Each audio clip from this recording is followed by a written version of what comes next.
قابل توجه دختران عزیزی که داداش دارن.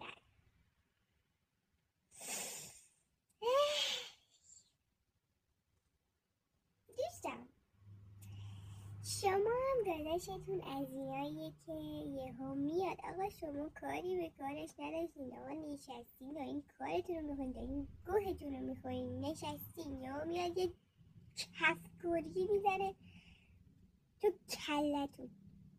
آقا برادر من کاری به تو داشتم، چیزی به تو گفتم، یه لگد میای تو کونه من، کفگرگی میزنی تو سر من.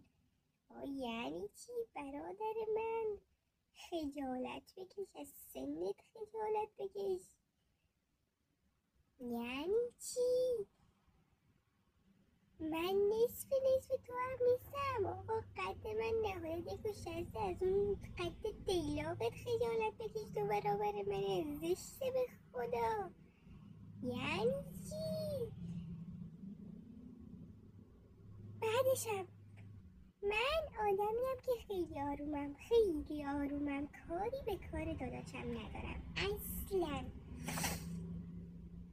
الان حالم خوب نیست چون نتونستم بزنمش، چون همیشه باید کوتاه بیام.